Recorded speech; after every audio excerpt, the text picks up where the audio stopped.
You're listening to Season 2 of Dangerous Drag Queens and Other Deviants, a production of Virtual Arts.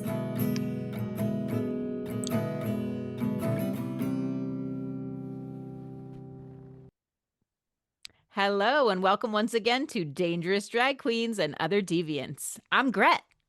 I'm Christy. And I'm Larry, and we are so happy to have you here today at Dangerous Drag Queens and Other Deviants because we have a fascinating deviant for you today. Her name is Kate Sorfa, and I met Kate on a plane, but I won't say any more. Let's just bring her on in and have a good time. Thank you. Well, I am so happy to introduce a friend that I made on an airplane. On a flight from LA to Portland.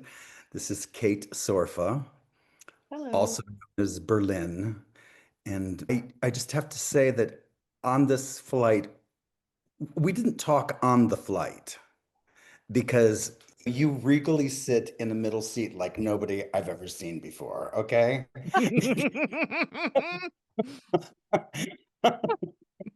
I was like, this is like the princess or the queen or the something of somewhere, but you filled that seat and I loved it. And of course, I kept wanting to speak, but I thought, okay, sometimes people don't like to talk on airplanes. But the minute the plane stopped, I was like, okay, I got to talk to this lady. So anyway, this podcast is called Dangerous Drag Queens and Other Deviants. You're not dangerous, you're not a drag queen, but I'm pretty sure you're a deviant, okay?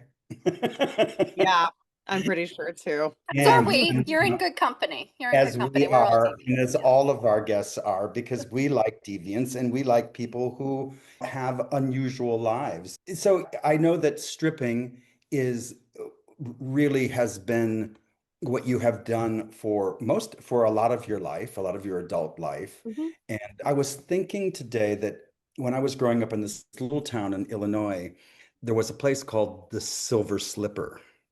Ooh. But the Silver Slipper was part of everybody's conversation in my family all the time because we would say to my dad, "Are you stopping by the Silver Slipper? Are you on your way to work?" And of course, my dad would laugh because who knows, maybe he did, but he certainly did not share it with all of us. And this was in the 60s. And then as generations kept coming, I realized that generationally, everybody was still talking about the Silver Slipper. I was thinking today, as we were beginning this conversation, women and male strippers seems like a party, but men and female strippers does not seem like a party. It seems like something that's a little more hushed and a little bit more that, you know, and I'm talking about really, this is me inside of this head. And I just wanted to kind of get your take on that. I mean, you're obviously so out there and so wonderful and proudly wear who you are. But I was wondering if you would like to speak about these kind of societal things that kind of place us into our roles and how you feel about that. Yeah, thanks. That's an awesome sort of question and or part of all of these things. So I'll start by saying I'm not super knowledgeable about the male dancer and female customer role. I've been the female customer a couple of times after having been a dancer already for like a long time. So I guess I had that filter on it. But what I will say about it first, the typical female strip club, mostly male customer dynamic can absolutely be a party.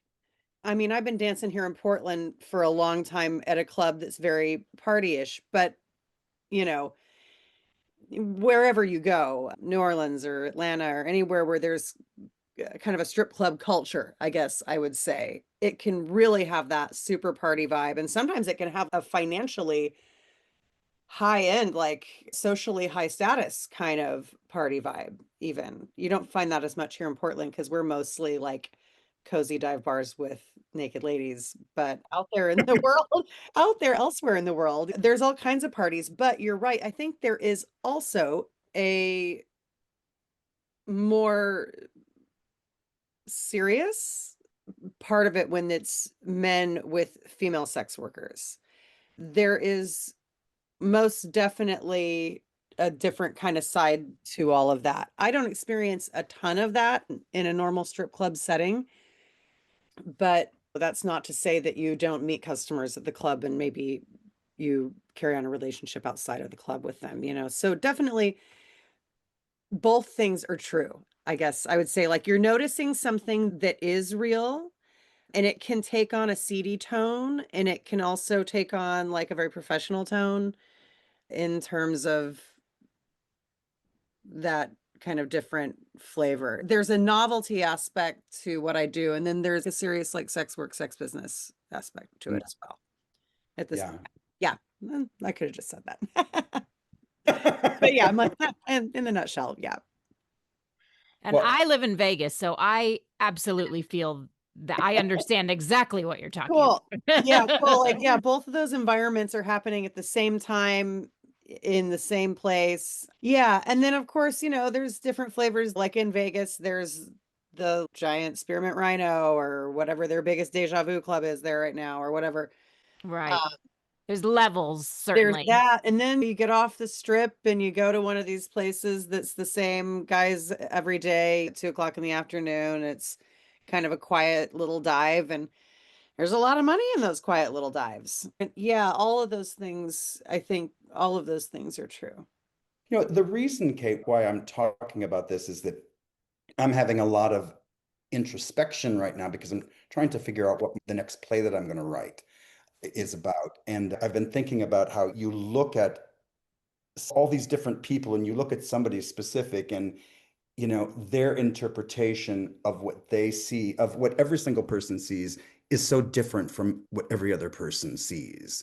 And so, me being raised Catholic and kind of having this feeling that strip clubs are someplace that you don't go to, my view of a stripper, until I got older, of course, was always something that was like, that was somebody who is doing that because they have to.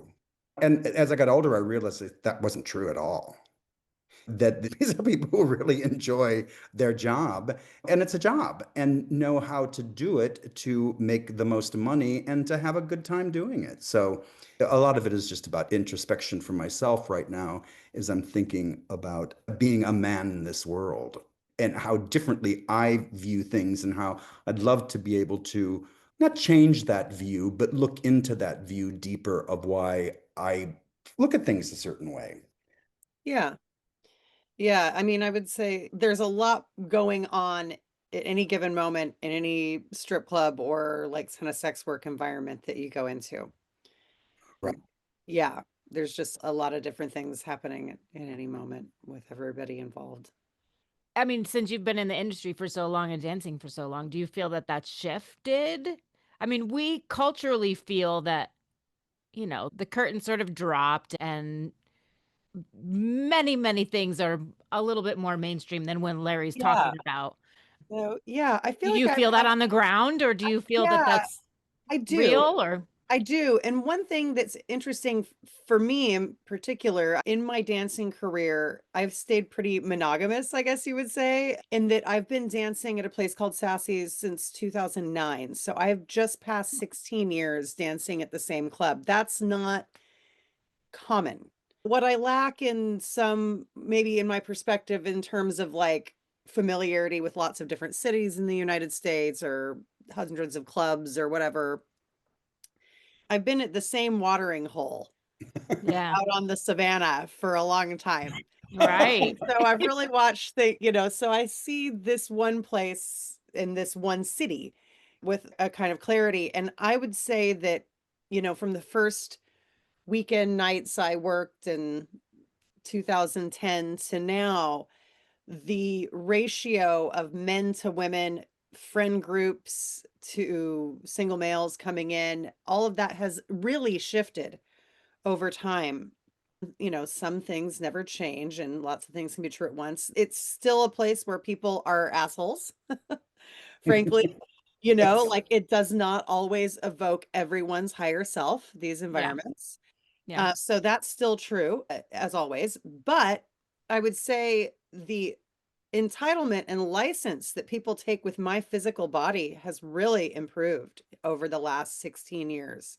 Wow, that's so good. It wasn't like it happened overnight or something. Like one day I just kind of looked up a few years ago and I was like, man, it's been a long time since anyone has hauled off and slapped me on the ass while I was on stage. I mean, those are just two kind of things I've noticed. But on the other hand, as we slowly but surely, I don't want to say dismantle the patriarchy, I don't know if we're there yet, but chip away at it a little bit here and there. As we do that, and as people see me more as a full human being, as a stripper, you know what I mean? Like, as all that's happened, the mystique around what I do, the taboo around it, and the financial boon associated with that has decreased some. Back many, many years ago, before my time, I would say, in the industry, things like pole work and a lot of the acrobatics, like the more circus type of acrobatics associated with dancing now that pole dancing has become such a thing. Right. For normalized mainstream. And now that the abject sexualization of women on stage and having a degrading attitude, now that that's not so cool anymore, you really got to, you're like half circus performer now. I've watched that change, and I came in as all that was starting, in the early 2000s, as all of the ramping up of the real stage performance and the competition, the way that kind of competition has entered into the game in that regard. The acrobatic it is a competition. Let's be honest. Yeah, there's a lot of competitive Oh, it is. aspect to that. Yeah. Yeah, I try to be nice about it, but I'm like, no, it's true. Yeah. So those are some things I've noticed sitting in my one little bar stool around this watering hole. Kate, do you think that in Portland, do you know if there's a tradition of burlesque in Portland? Was there? Yeah, there is a lot of burlesque performers currently and a lot of burlesque troops in Portland. I don't know a whole lot about the history other than I know that within the Oregon Constitution, there is a law about public nudity. I'm not sure why it's this way. I know there's got to be a story of some sort there. But back in the day, when they were writing the Oregon Constitution, they decided that it shouldn't be illegal just to be nude in public. You can't, I guess, be sexual about it, which is a very poorly defined part of the whole Right. clause. But it's within our Constitution. And so I think there was a couple of clubs back a long time ago that were like the old piano bars where you have a lady singing on stage and it's kind of sexy, but it's not really stripping. Like a couple of those were able to, when the strip club things started happening in the late 60s, that what we know as a strip club now kind of started to take shape in the late 60s and early 70s across the country. Some clubs, if they were able to, if their state laws supported it, they could turn what usually had been like a piano club or something like that into a strip club. And so a lot of establishments kind of stepped up when the industry changed, if that makes sense. I think that was our history. But the town of Portland, this city, just kind of decided this was something that they should do, like in the 70s. It just worked here. Yeah. So Oh, yeah. the combination of our state constitution being okay with public nudity and this kind of new wave of this thing called strip club. Yeah, it just kind of took off here. I don't know. We just like strippers here. Like we're cool. Well, and we like naked people because there's a naked bike ride every year. Yeah. I don't really know what to attribute it to. I've never really been anywhere like it. Well, Portland is definitely weird. It's definitely weird here. And I know that you're weird because you also have recently had a reading of a play that you created in your backyard. I've been doing this for years. So please, you have to tell us about this. Yeah. Okay. So it all started back in 2019 before COVID. Once upon a time before COVID. I did a lot of theater at that time. And for whatever reason, different reasons, oftentimes rehearsals would end up happening in my backyard for whatever show I was involved in.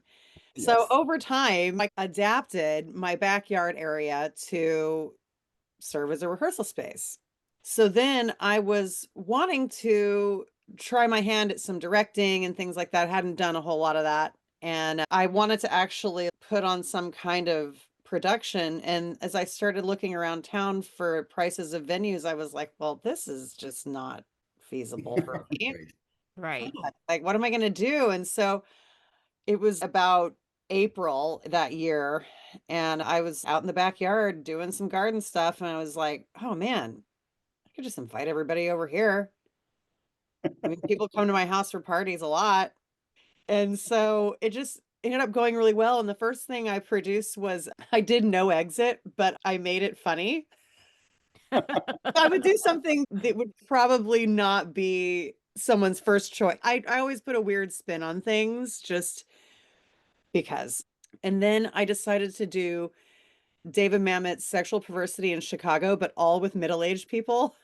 Oh, I love that. So yeah, I would do stuff like that. And then COVID happened, and I didn't do much in my backyard for a couple of years in there.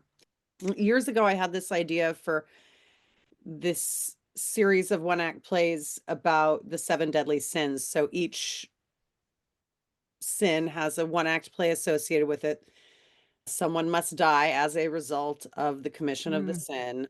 And so once again, I was like, okay, we've been working on all these, writing them, and I want to get them up on their feet. None of them are where I want them to actually like do this thing. So I was like, well, I should just do this in my backyard again. We did 4 of them last year and 3 of them this year. And yeah, I just invite people over to my backyard and we run the piece, have some audience feedback, talk with the director and the audience and probably even some of the actors, and I'll have a conversation. The director gives some notes for some adjustments, and based on their observations, based on the feedback with the audience, and then we run the piece again, and then the writer goes buff and does some amendments, and then we've moved on. So it's a workshop, I guess. That's the purpose of it. Exciting. Modern day salon. Yeah, it's totally a salon. Yeah, so from stripping to Jean-Paul Sartre, What a wild jump. Or not really, I guess. I Yeah, don't know. right. Not at all. But it does sound like you found a really perfect place to live in Portland. Yeah, it's worked out for me here. I moved here 16 years ago in August, and yeah, I like it here. I've thought about leaving for various reasons over the years, and I actually did leave for 1 year. I went back to Hawaii for a year in the middle of living in about 7 or 8 years after I moved here. Oahu. No, I moved back. I'm from Oahu originally, but I moved back to the Big Island. Big Island's amazing. It's a whole world kind of unto itself, more than any of the other islands. And no strip clubs. Nope, not a one. Is that really true? Yeah, there's a couple on Wow. Oahu, but that's it. Wow, There's a I did not know that. I think it was in Maui. They have these like Korean gentlemen's clubs. Yeah, Okay. yeah. Just to me sound tantalizing, and I just want to go in there and drink with them and see what the hell's going on. So Yeah, that's a little different kind of a thing. From my knowledge of it, it's not really like a strip club where you have a stage with a pole and you put cash up there and the girls dance in a rotation. I mean, it's just like it is in Asia where it's just a bar and there's girls that work at the bar and their jobs are to sell drinks and take you in the back and that kind of stuff. So Mm, to the extent of what happens in a private encounter, one of those places, I'm not sure, but there's not really a stage. The stage is the bar itself. Like I see. you're in there. Yeah. It's just I like mean, it is all over Asia. It's that kind of business talk model. about the setting for a play, okay? I know. Yeah, I've been kind of low key working on a play that's in a regular strip club, but oh my God, yeah, one of these drink bars like that. Oh yeah, and have an audience come in and be the patrons there would be fantastic. That'd be super Oh, cool. yeah. Larry always thinks with the immersive, not always, but often thinks with that immersive filter on things. So, That's awesome. Well, listen, my darling, thank you so much for coming on and for sharing your deviant side with us.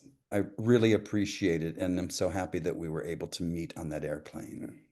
Yeah, me too. I think it's awesome. Yeah, thanks so much for having me. Yeah, Bye, Bye-bye. Kate. take Thank care. you. I'm so glad you travel so often, Larry. Because you meet the most amazing people to bring into our lives.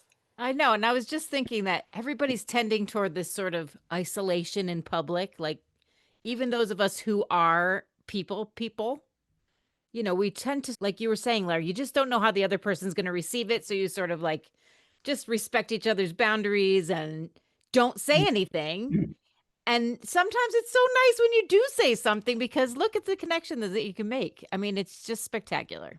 Meeting her, and I didn't really know how she would fit into this, but I just thought that such a fascinating thing, being a stripper today, and like her attitude about it is just so gorgeous, right? She's Yeah. not like ashamed of it at all. She's like, No. you It's know, a very modern attitude towards, what is a now modernized industry. Have you guys been to strip clubs? I've been to both male and female. Just, yeah, yeah. I don't think I've been to male. I only went once as No. I mean, besides a fantasy party for a bachelorette party, and I hated it. I Yeah, was I like mean, not into it at yeah. all. Well, But it was funny from even your premise question, Larry. It just made my brain go in so many different directions of, is this like a gender thing? Is it a sexuality thing of the difference between the male strip club vibe and the female strip club vibe? And then I was like, well, I'm sure there's gay male strip clubs that are much more sexually driven. And is that a my brain just went off in so many different directions on that one question. And it's well, fascinating. I think it's a really important question. It's especially an important question for me right now, having a 23-year-old son.